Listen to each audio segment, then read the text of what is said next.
ಬೆಂಗಳೂರಿಂದ ದೂದ್ಸಾಗರ್ಗೆ ಟ್ರೆಕ್ಕಿಂಗ್ ಹೋಗೋ ಪ್ಲಾನ್ನ ಪೂರ್ತಿಯಾಗಿ ತಿಳಿಸ್ಕೊಡ್ತೀನಿ. ವಿಡಿಯೋನ ಪೂರ್ತಿಯಾಗಿ ನೋಡಿ. ದೂದ್ಸಾಗರ್ ವೆಬ್ಸೈಟ್ಗೆ ಹೋಗಿ ಟ್ರೆಕ್ಕಿಂಗ್ ನ ಬುಕ್ ಮಾಡ್ಕೊಳ್ಳಿ. ಇದು ಗೋವಾ ಟೂರಿಸಂ ನ ಅಧಿಕೃತ ವೆಬ್ಸೈಟ್. ನಮ್ಗೆ ಹೋದ ನಂತರವೂ ಅಲ್ಲೂ ಬುಕ್ ಮಾಡ್ಕೋಬಹುದು.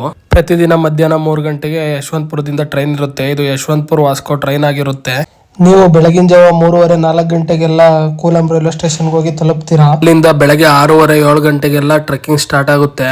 ಅಲ್ಲಿ ತನಕ ನೀವು ರೈಲ್ವೆ ಸ್ಟೇಷನ್ ಅಲ್ಲಾದ್ರೂ ವೆಯ್ಟ್ ಮಾಡ್ಬೋದು. ಇಲ್ಲ ಲೋಕಲ್ ಗೈಡ್ಸ್ ಇರ್ತಾರೆ, ಅವ್ರ ನಂಬರ್ ಹಾಕಿರ್ತೀನಿ, ಅವ್ರನ್ನ ಕಾಂಟ್ಯಾಕ್ಟ್ ಮಾಡಿದ್ರೆ ರೂಮ್ಗಳನ್ನ ರೆಡಿ ಮಾಡಿಕೊಟ್ಟಿರ್ತಾರೆ. ಮಾರ್ನಿಂಗ್ ಅಲ್ಲೇ ಹೋಟೆಲಲ್ಲಿ ಟಿಫನ್ ಸಿಗುತ್ತೆ, ತಿನ್ಕೊಂಡು ಟ್ರೆಕ್ಕಿಂಗ್ ಸ್ಟಾರ್ಟ್ ಮಾಡಬೇಕು. ಹೋಗ್ತಾ ದಾರಿಲಿ ಏನು ಸಿಗಲ್ಲ. ದೂದ್ಸಾಗರ್ ಟ್ರೆಕ್ಕಿಂಗ್ ಬಂದಾಗ ಕೊಲೆಮ್ ಅಂತ ಊರಲ್ಲಿ ನಾವು ಇಳ್ಕೊತೀವಿ ರೈಲ್ವೆ ಸ್ಟೇಷನ್ ಹತ್ರ. ಅಲ್ಲಿಂದ ಟಿಕೆಟ್ ಬುಕ್ ಮಾಡ್ಕೊಂಡು ಆನ್ಲೈನಲ್ಲಾದ್ರೂ ಸಿಗುತ್ತೆ, ಆಫ್ಲೈನಲ್ಲಾದರೂ ಸಿಗುತ್ತೆ. ಇಲ್ಲಿ ಬಂದು ಬುಕ್ ಮಾಡ್ಕೋಬೋದು, ತೊಂದರೆ ಇರಲ್ಲ. ಬಟ್ ವೀಕೆಂಡ್ಸಲ್ಲಿ ತುಂಬ ಜನ ಬಂದಿರ್ತಾರೆ.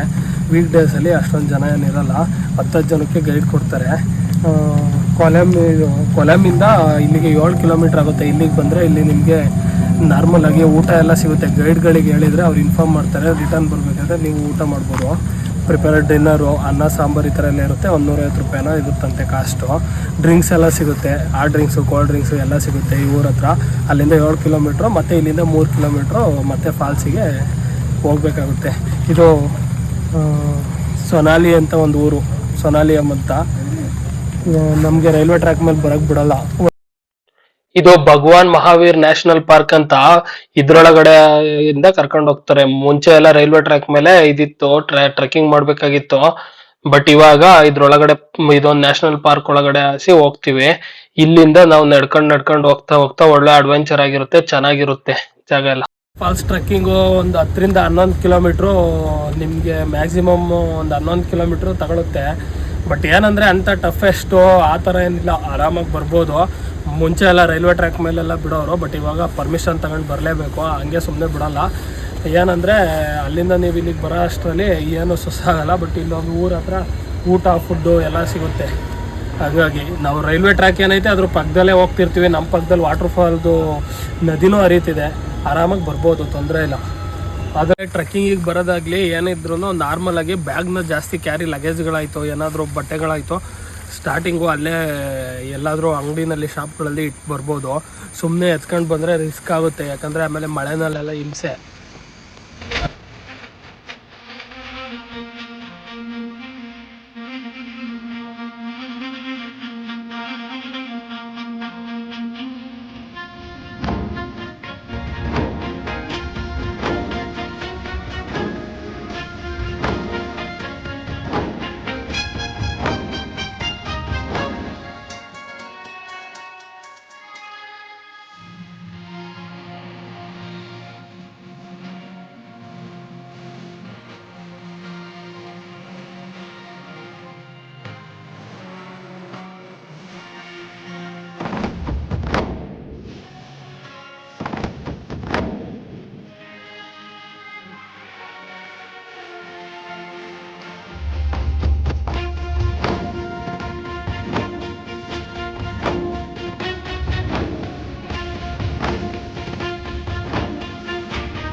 ಟ್ರೆಕ್ಕಿಂಗ್ ಮಾಡ್ಬೇಕಾದ್ರೆ ಈ ಸೊನಾಲಿಯಂ ಅಂತ ಒಂದು ಊರು ತನಕ ಬರ್ತೀವಿ.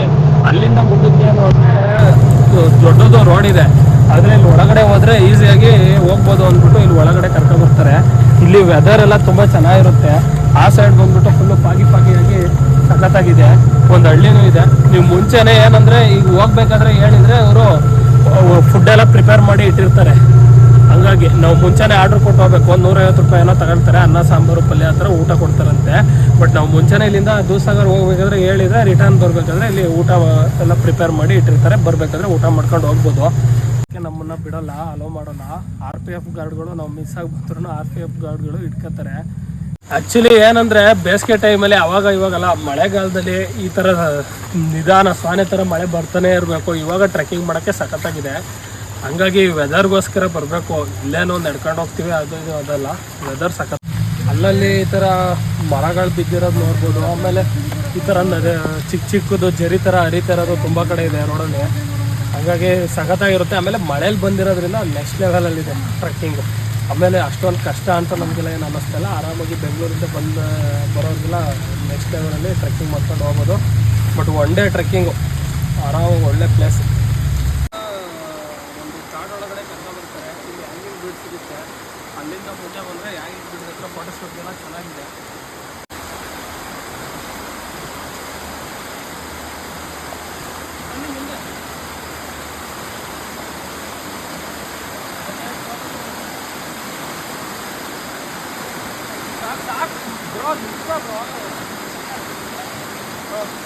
ಬೆಟ್ಟ ಗುಡ್ಡ ಅದ್ರ ಮೇಲ್ಗಡೆಯಿಂದ ಬರುತ್ತಲ್ಲ, ಹಾಗಾಗಿ ನಾವು ಮನೇಲಿ ಅಕ್ವಾಗಾರ್ಡ್ ನೀರು ಪ್ಯೂರ್ ಇತ್ತು, ಅವೆಲ್ಲ ಇದಕ್ಕಿಂತ ಪ್ಯೂರಾಗಿ ನೀರಿರುತ್ತೆ. ಇದರಲ್ಲಿ ಎಲ್ಲ ಬೇರುಗಳಾಯಿತು, ಯಾವುದ್ರದ್ದು ಒಂದು ಬುಡದಿಂದ ಆಯಿತು, ಮೇಲಿನ ನೀರು ಇಷ್ಟು ಪ್ಯೂರೆಸ್ಟ್ ನೀರು ಎಲ್ಲೂ ಸಿಗೋಲ್ಲ. ಆ ಥರ ಅಷ್ಟು ಒಳ್ಳೆ ನೀರು. ಹಾಗಾಗಿ ನಾವೆಲ್ಲೇ ಹೋದ್ರೂ ಈ ನೀರನ್ನ ಕುಡೀರಿ, ಚೆನ್ನಾಗಿರುತ್ತೆ, ತುಂಬ ಸ್ವೀಟಾಗಿದೆ. ಬೆಂಗಳೂರಿಂದ ಅಲ್ಲಿ ಎಲ್ಲಿಂದನಾದರೂ ಆಯಿತು ಬರ್ತಿರ್ತೀರಲ್ವಾ, ಫುಡ್ನ ಕ್ಯಾರಿ ಮಾಡ್ಕೊಬನ್ನಿ. ಚಪಾತಿ ಆಯಿತು, ಏನಾದರೂ ಒಂದು ಐಟಮ್ನ ಪಲಾವ್ ಆಯಿತು, ಇಲ್ಲ ಅಂದರೆ ಅಲ್ಲಿಂದ ನೀವು ತಗೊಂಡು ಬಂದರೆ ಆರಾಮಾಗಿ ತಿನ್ಕೊಂಡು ಬರ್ಬೋದು. ಫುಡ್ಡೆಲ್ಲ ಇದ್ದರೆ ಚೆನ್ನಾಗಿರುತ್ತೆ, ಎನರ್ಜಿನೂ ಚೆನ್ನಾಗಿ ಬರುತ್ತೆ.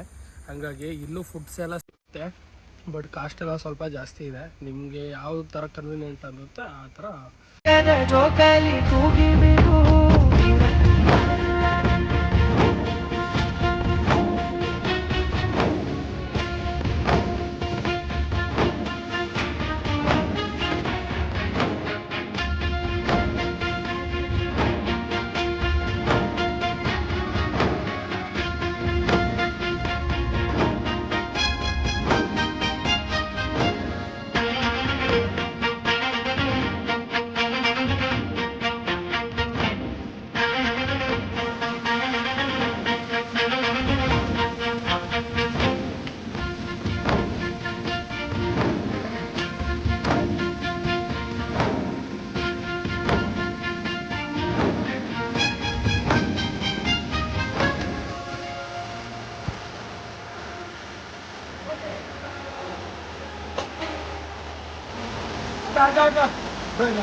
ದೂಧಸಾಗರಿಂದ ಫಾಲ್ಸ್ ನೋಡ್ಕೊಂಡು ಮತ್ತೆ 11 ಕಿಲೋಮೀಟರ್ ಟ್ರೆಕ್ ಮಾಡ್ಕೊಂಡು ರಿಟರ್ನ್ ನೀವು 4 ಗಂಟೆ ಅಷ್ಟೊತ್ತಿಗೆ ಕೊಲ್ಲಂ ರೈಲ್ವೆ ಸ್ಟೇಷನ್ಗೆ ನೀವು ರೀಚ್ ಆದ್ರೆ ಅಲ್ಲಿ ನಿಮ್ಗೆ ಟ್ರೈನ್ ಇರುತ್ತೆ.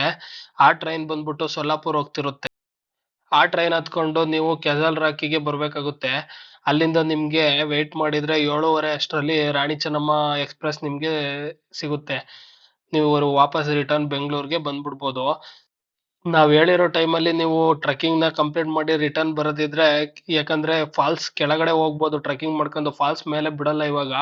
ಬಟ್ ನಾವ್ ಹೇಳಿರೋ ಟೈಮಲ್ಲಿ ನೀವು ರೀಚ್ ಆದ್ರೆ ಇವಾಗ ಫಾಲ್ಸ್ ಮೇಲಕ್ಕೂ ನೋಡ್ಕೊಂಡ್ ಬರ್ಬೋದು. ಯಾಕಂದ್ರೆ ಟ್ರೈನ್ ಸಿಗುತ್ತಲ್ವಾ, ಆ ಟ್ರೈನ್ ಅಲ್ಲಿ ಈವ್ನಿಂಗ್ ಟೈಮು ಯಾವ ತರ ಇರುತ್ತೆ ವ್ಯೂ ಪಾಯಿಂಟ್, ದೂಧಸಾಗರ್ ಮೇಲಿಂದ ಎಲ್ಲ ನೋಡ್ಕೊಂಡು ನಾವು ರಿಟರ್ನ್ ಬ್ಯಾಂಗ್ಳೂರ್ ಬರ್ಬೋದು. ಹಂಗಾಗಿ ಒನ್ ಡೇ ಪ್ಲಾನ್ ಮಾಡಿದ್ರೆ ರಾತ್ರಿ ಟ್ರೈನಲ್ಲಿ ಹೋಗ್ಬೇಕಾದ್ರೆ ಈ ವ್ಯೂ ಪಾಯಿಂಟ್ ಎಲ್ಲ ಕಾಣಲ್ಲ, ಕತ್ಲೆ ಆಗಿರುತ್ತೆ. ಹಾಗಾಗಿ ನಾವು ಕೊಟ್ಟಿರೋ ಟೈಮಲ್ಲಿ ಎಕ್ಸಾಕ್ಟ್ ಆಗಿ ನೀವು ಪ್ಲಾನ್ ನ ರೀಚ್ ಮಾಡ್ಕೊಂಡು ರಿಟರ್ನ್ ಬರೋದಾದ್ರೆ ಈ ತರ ವ್ಯೂ ಎಲ್ಲ ನೋಡ್ಕೊಂಡು ವಾಪಸ್ ಬರ್ಬೋದು.